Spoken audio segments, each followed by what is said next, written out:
Hello fight fans and welcome to another episode of Tough Boxing on the Road.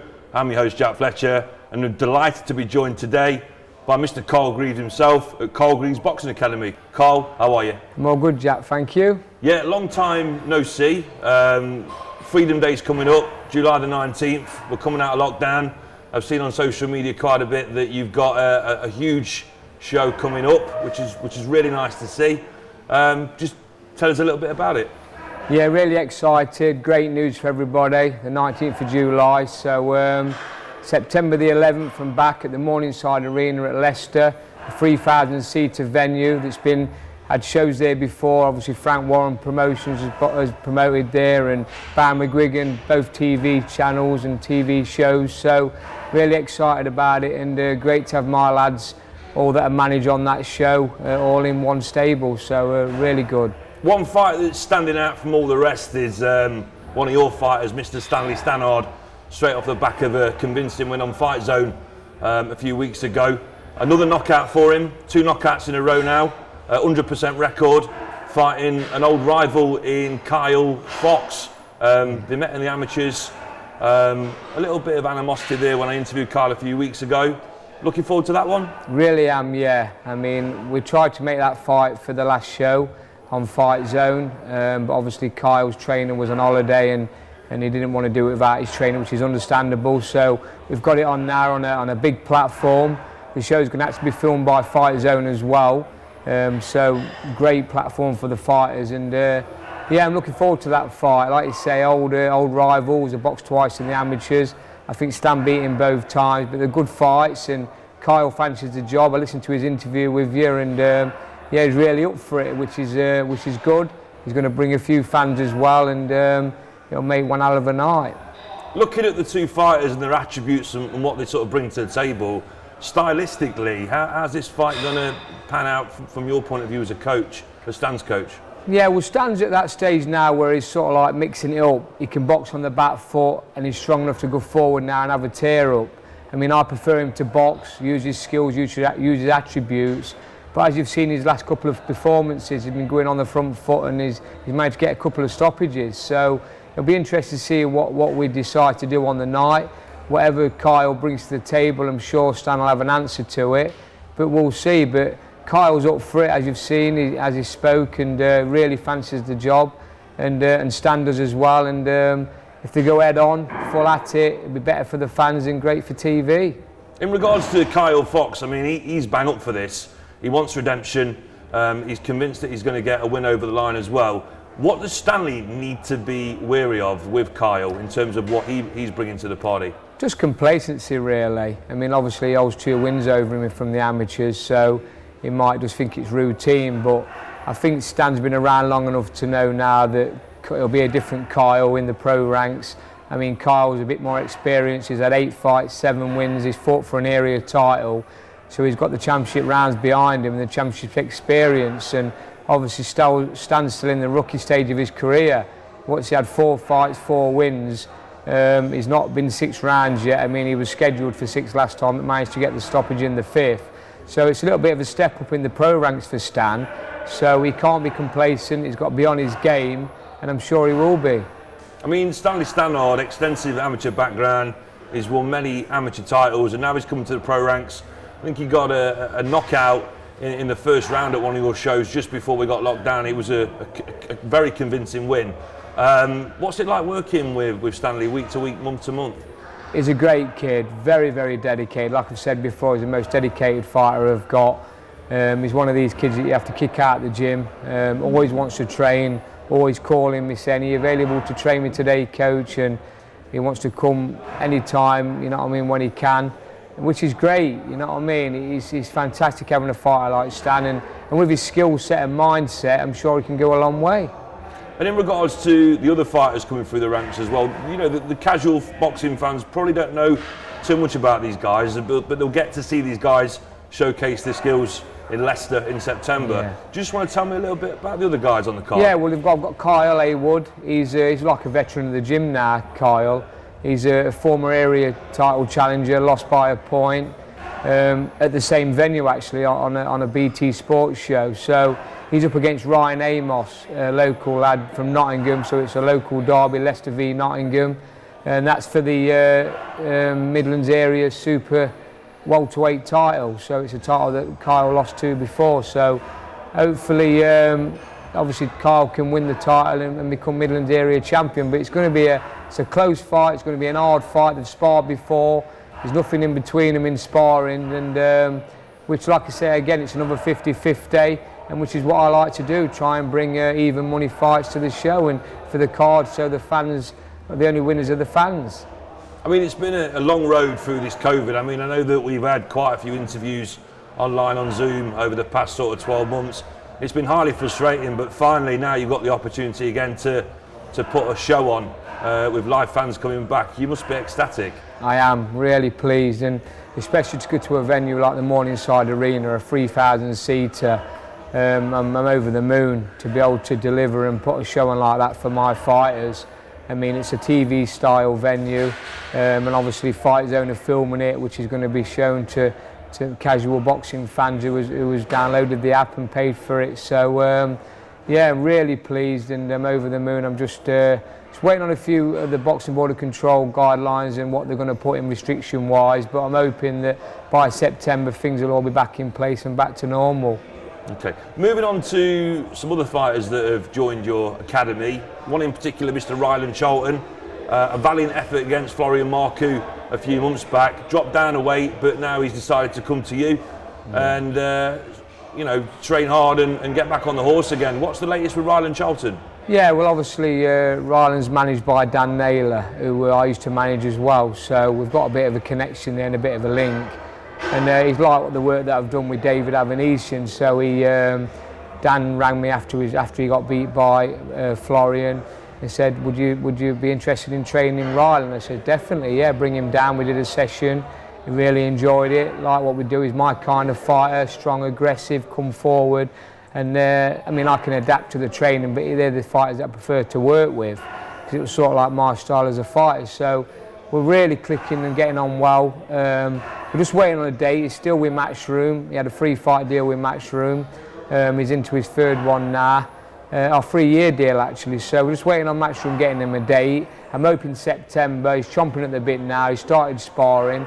He's only been coming down to me once a week because he lives in Norwich. It's 2.5 hours away. It's a long way. So he's just been doing his own stuff back home, coming down to me once a week for a bit of technical work, a few pads, and been getting a bit of sparring now as well. And once we get the date, he's going to move to Newark. I've got him a place to stay, and we'll have a proper full training camp like I do with David Avnissian. It's well publicised, and it's evident to see that Ryland Charlton has got massive power in both hands. But what do you need to work on with Ryland to make him a complete fighter? I'm sure that there's lots of things that you have come to light over the past few weeks. Yeah, he just got to relax more. He's just got to stop loading up, let his hands go, not put as much power in every single shot, because it just tires you out. Even though if he connects, he's going to have you out of there. You've got to take into consideration that these fights now he's going to be up at championship level, and you can't be loading up through fights now. You've got to be relaxing, let your hands go and place the odd big one. And like I said, we must increase his speed, work on his movement and his footwork a bit more, and trying to get him just to box a little bit better and relax, and not just go out there all guns blazing and trying to bomb him out. And as an elite coach, and from what you've seen of Ryland Charlton so far, dropping down that way, how far do you feel that he can go in terms of levels? Are we talking British title level? Do you think he can go further than that? Definitely British title level, yeah. I mean, if he's going to be boxing at lightweight, which we're hoping he's going to do. I mean, he only walks round at the welterweight limit, which is 10.7. He should never have been boxing at that weight. But he took his opportunity. Nothing was happening for him. He had that good win over Joe Laws. Then he got offered the Florian Marcoux fight. He accepted it. Ideally, he wanted it a little bit lighter, but they never. So he just took the fight just for the opportunity. He got beaten. Now it's a rebuilding procedure. So we just need to get him a fight at probably lightweight or 138. So we'll just see where he's at there, and then get him a win, and we can just talk as a team and look at where we're going to go from there, and hopefully get him a good fight that's going to get him in the mix for a title. And also David Avnissian, I've not seen him in the gym for quite a while.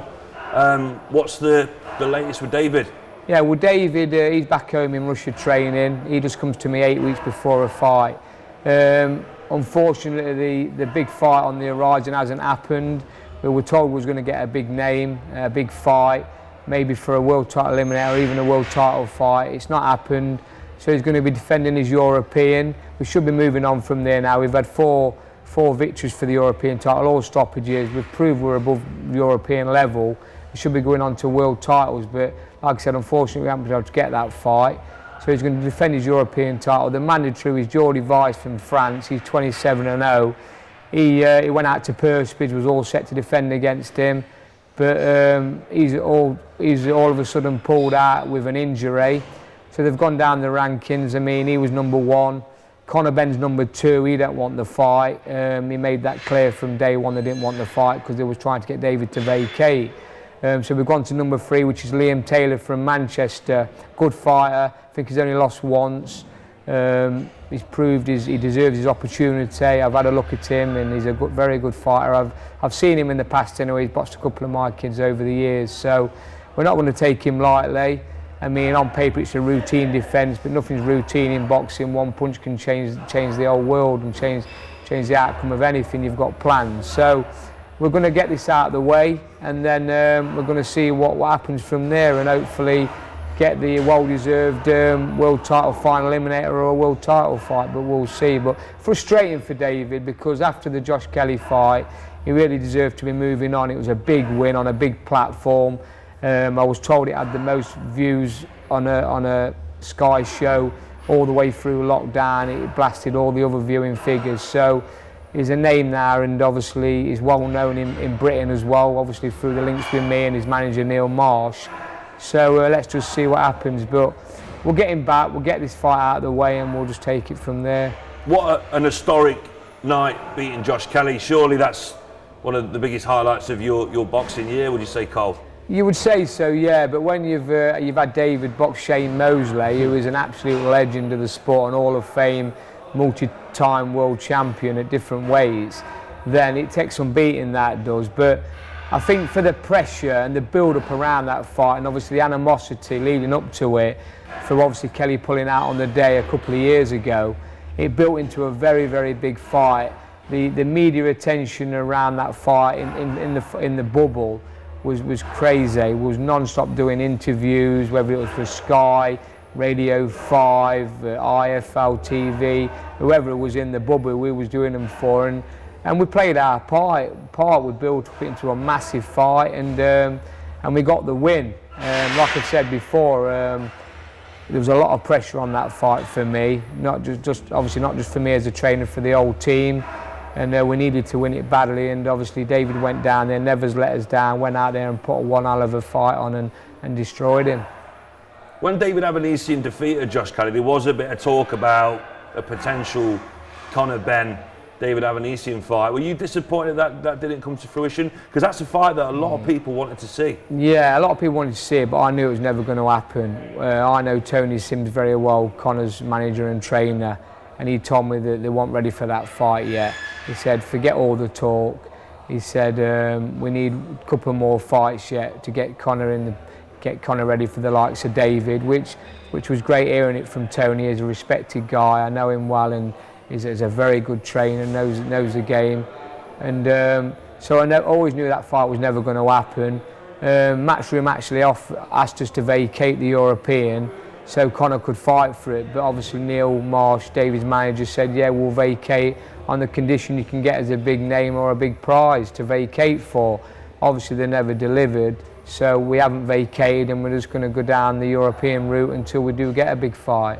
What's the pinnacle for David then? Because there was a little bit of talk and a bit of toing and throwing about a potential match-up against Manny Pacquiao. Is that the kind of the final mission, Pacquiao? Yeah, I mean that's a dream fight for David, isn't it? Someone like Manny Pacquiao. I mean he's going in there with Errol Spence now, who's one hell of a fighter. He's like a beast of the division, really, the biggest, probably the hardest fight out there for anybody. I mean, fair play to Pacquiao for stepping up. I mean, what is he, 44-year-old, 42 years old, I think. Unbelievable career and unbelievable achievement what he's done in his career. So for David to get in the ring with someone like Pacquiao will be like another dream fight, a bit like the Shane Mosley fight. I mean, he ended Shane Mosley's career. you never know, he could go and end Manny Pacquiao's career. Is it just a dream though, or could this become a reality for David? If he keeps on going in there and winning, could this opportunity arise at some point in the future? Definitely. I mean, listen, David's ranked in the top 5 across the board now in all the world boxing organisations and all the governing bodies. So, listen, he's one fight away from a world title. He's in the position now to fight for a final eliminator. If he wins a final eliminator and Manny Pacquiao's world champion at the time, and David gets ordered mandatory, then it could happen. It's not far away at all. But let's just see how Manny does with Errol Spence. I mean, if he goes and beats Errol Spence, I mean, what an unbelievable achievement that is. I mean, Errol's a great fighter. So at the minute, no dates in the diary for David, but a date is pending and you're just waiting for an announcement then? Yeah, I mean, it's gone to Perspies now to fight Liam Taylor. I think the Perspies are due in on the 21st of July. If agreement can be reached before then obviously we'll get a date in place. We're looking at around September time. I mean, I've made David aware of that, and obviously Neil has. So hopefully September time he'll be back here probably the end of the month if that does happen, and we'll have a 6 to 8 week training camp. But one thing with David, he's always in great shape. He trains every day. He trains like a beast. I mean, he only does 1 session a day when he's not got a date. Doubles it up when he's got a fight date. But whether he's swimming, whether he's running, whether he's doing his strength and conditioning, whether he's doing his boxing, he's always in the gym, always doing something. So can never concern with David. I mean, to come in this gym 11 years ago as a trainer and get to the point where you're at today, you must look around and feel absolutely ecstatic of what you've achieved and how far you've come, Carl. Yeah, I mean, like I said before, I mean, I've had every champion across the board from area level all the way through to world now. Obviously with David, who actually went on to win a world title. So it's a fantastic achievement. I'm really proud of what I've done. I mean, especially in this little gym here. I mean, we've turned out some very, very good fighters over the years, and I've actually had my trainer's license 21 years now. I mean, I got it when I was a young lad, when I was still fighting. And I've never let it lapse. I've always renewed it every year, and I've always dabbled in the training for a long, long time. But I mean, I'm reaping the rewards now, obviously, with having the likes of David in the gym, and it's rubbing off on all the other fighters because we've got some great prospects coming through, and you'll see on the night at Leicester how good the talent I've got coming through. Carl, it's been an absolute pleasure coming to see you today. Thanks for the invite down, and thanks for coming on the show, and catch up with you soon. Brilliant, Jack. Thank you.